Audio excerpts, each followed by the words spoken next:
మంత్స్లో ఆ కొన్ని పనులు జరిగితే ఆ ప్రాజెక్ట్ కంప్లీట్ అయిపోతుంది. దాని మీద దృష్టి పెట్టండి. లేదు, మీ దృష్టి దీని మీద లేదు.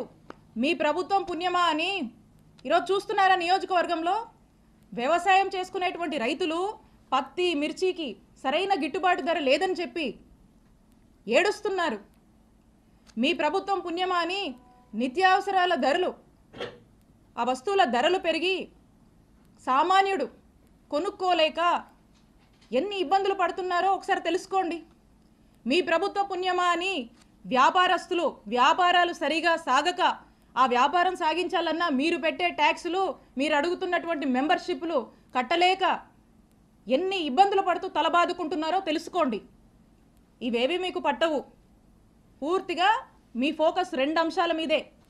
ఆ 2 అంశాలు ఏంటంటే, ఒకటి, విడుదల రజనీ మీద కేసు పెట్టాలి, విడుదల రజనీ కుటుంబ సభ్యుల మీద పెట్టాలి, వైఎస్ఆర్ కాంగ్రెస్ పార్టీ కుటుంబ సభ్యులందరి మీద కూడా పెట్టాలి. ఎవ్వరూ కదలాడకూడదు, హింసించాలి, జైళ్ళ దాకా తీసుకువెళ్ళాలి, అక్రమ కేసులు, అక్రమ అరెస్టులు చేయాలి.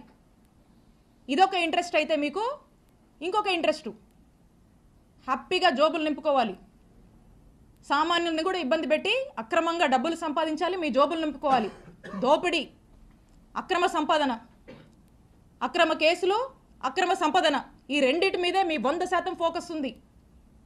దీంట్లో 10% అయినా ఇంత హ్యూజ్ మ్యాండేట్ ఇచ్చారు ఈ జనానికి. వీళ్ళు ఏ సమస్యల్లో ఉన్నారు, ఈ సమస్యల గురించి పట్టించుకుందాం, వీళ్ళకు మేలు చేద్దామని దీంట్లో 10% మీరు పనిచేసినా ఈ నియోజకవర్గం బాగుపడుతుంది.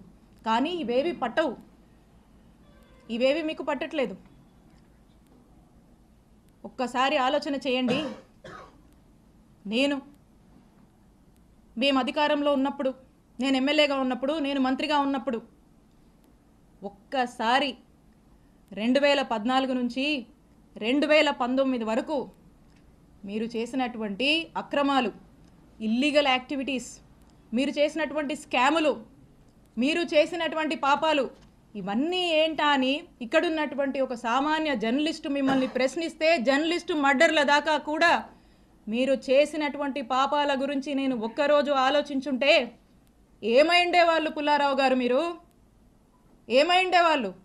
ఒక్కసారి ఆత్మవిమర్శ చేసుకోండి. నా మీద పెట్టిస్తారా కేసులు? మా నాయకుల్ని వేధిస్తారా? వైఎస్ఆర్ కాంగ్రెస్ పార్టీని గొంతు నొక్కేస్తారా ఇక్కడ మీరు? ఇవేమి సాగవు, ఇవేమి కుదరవు. ఈరోజు మీరు చేస్తుంది ఏందా అంటే ఇలాంటివన్నీ ప్రోత్సహిస్తూ వాట్ నాట్ ఈరోజు నియోజకవర్గంలో వాట్ నాట్ జరుగుతుందండి. ఈరోజు ప్యాకెట్ నడుస్తుంది, గ్రానైటు, గ్రావెలు, సెటిల్మెంట్లు, అక్రమాలు, ఇల్లీగల్గా ఎలా డబ్బులు సంపాదించాలి, బార్ షాపులు, బెల్ట్ షాపులు, ఇవో ఇలా చెప్పుకుంటూ పోతే చాలా ఉన్నాయి. సరే, జనం ఆశపడో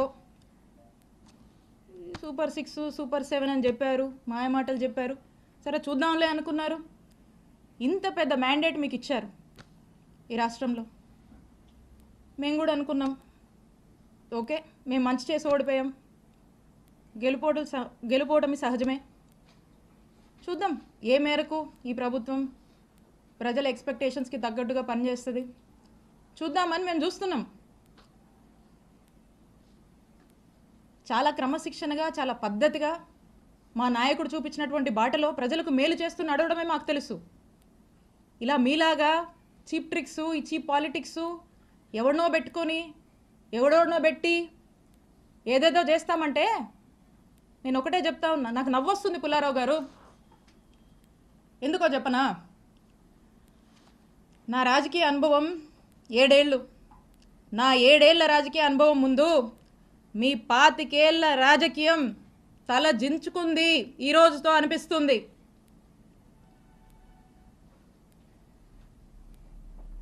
అక్రమ కేసులు కడతారా? అక్రమ కేసులు పెడతారా? భయపెట్టాలని చూస్తారా? మీరు నన్ను కానీ, మా కుటుంబ సభ్యుల్ని కానీ, మా నియోజకవర్గ ప్రజల్ని కానీ, అండ్ ఎస్పెషలీ మా వైఎస్ఆర్ కాంగ్రెస్ పార్టీ నాయకుల్ని, కార్యకర్తల్ని, వైఎస్ఆర్ కాంగ్రెస్ పార్టీ కుటుంబ సభ్యులు, ఇక్కడ ఉన్న వాళ్ళందరినీ కూడా, కుటుంబ సభ్యులందరినీ కూడా బెదిరించి, భయపడి, అక్రమ కేసులు పెట్టి, అక్రమ అరెస్టులు చేస్తే ఎవ్వరం భయపడం. మీరు పెట్టిన ప్రతిసారి ఇంకా బలంగా ఎదుర్కొంటాం, ఇంకా బలంగా నిలబడతాం, ముందుకు వెళుతాం. మీరు అనుకుంటున్నారేమో ఇంకో 4 ఏళ్ళు కదా, అంటే వింటున్నాం లాలీలు చెప్తుంటే, ఇంకో 4 ఏళ్ళు కదా హ్యాపీగా వీలైనంత అవకాశం ఉన్నంత వరకు దోపిడీ చేసి, ఇల్లీగల్ పనులన్నీ చేసి, జోబులు నింపుకొని, ఓ బ్యాగ్ నుండి సంపాదించుకొని రిటైర్ అయిపోదాం అనుకుంటున్నట్టున్నారు. ఇప్పటి నుంచి మొదలుపెట్టినా నేను ఇంకో 30 నుంచి 40 సంవత్సరాలు రాజకీయాలు ఇక్కడే చేస్తాను. గుర్తుపెట్టుకోండి, 30 నుంచి 40 సంవత్సరాలు ఆ దేవుడు చల్లగా చూస్తే మీరెక్కడున్నా, ఏ ఊళ్ళో దాక్కున్నా మిమ్మల్ని లాక్కొచ్చేది ఖాయం. వడ్డీతో సహా విత్ ఇంట్రెస్ట్ నీకు తిరిగిస్తాం.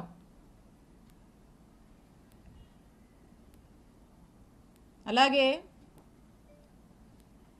కొంతమంది ఈయనను చూసుకొని, అధికారులను చూసుకొని అర్జెంటుగా కయ్యానికి కాలు దూకుందామని చెప్పి వార్డుల్లో, గ్రామాల్లో మా వైఎస్ఆర్ కాంగ్రెస్ పార్టీకి సంబంధించినటువంటి యాక్టివిస్టులు, నాయకులు కావచ్చు, కార్యకర్తల మీద కావచ్చు, ఏదో కాలు దూకి ముందుకొచ్చి పిచ్చి పిచ్చి కట్టుకథలల్లి కేసులు పెడదాము, గొడవలు పెట్టుకుందామని ముందుకు దూకుతున్నారేమో. మీ ఎవ్వరిని మర్చిపోను. అందుకే చెప్తున్నా, ఆయనకి, మీకు, మీ ఎవ్వరిని వదిలిపెట్టం. మీ సంగతి తేలుస్తాం, తేల్చి రాజకీయం చేసుకుంటామని తెలియజేస్తున్నా. And officers, I have lot of respect for all of you. అధికారులందరి మీద నాకు అపారమైనటువంటి రెస్పెక్ట్ ఉంది. మీరు ప్రజలకు అవసరం వచ్చే పనులు చేయండి, ప్రజలకు 4 మంచి పనులు చేయండి, ప్రజలకు అండగా ఉండండి, ప్రజలు మిమ్మల్ని గుర్తించేలా మీ పరిపాలనని కొనసాగించండి. ఇలాంటి అక్రమాలు చేసేటువంటి వాళ్ళకి, ఇలాంటి అవినీతి పనులకు మీరు అండగా ఉండొద్దు. కొంతమంది ఉన్నారు బాగా అత్యుత్సాహానికి పోతూ ఇట్లాంటి పనులు చేస్తూ ఉన్నారు. నేను చెప్తున్నా, ఇలా అత్యుత్సాహంతో ఏ ఆఫీసర్ అయినా ఇష్టం వచ్చినట్టు చేస్తూ ముందుకు వెళ్తున్నాడా, I'm telling you, you will face severe consequences in the future. You are going to face severe consequences. నేను హెచ్చరిస్తున్నా, అత్యుత్సాహం చూపించేటువంటి ఆఫీసర్లని, మరింత అత్యుత్సాహం చూపిస్తున్నటువంటి కొంతమంది టీడీపీ వాళ్ళని, ఇక్కడున్నటువంటి ఎమ్మెల్యే పుల్లారావు గారిని, మీరు మా జోలికి వస్తే, మమ్మల్ని తప్పుడు కేసుల్లో ఇరికిచ్చి నానా ఇబ్బందులకు మమ్మల్ని గురి చేస్తే, I'm telling you, note this, for every action there is an equal and opposite reaction. Newton's 3rd law గుర్తుపెట్టుకోండి. For every action of yours there is going to be an equal and opposite reaction from us when day comes, when time comes. మాకంటూ ఒక రోజు వస్తుంది, మా జగనన్న ప్రభుత్వం మళ్ళీ ఒక రోజు వస్తుంది, తేలుస్తాం మీ సంగతి.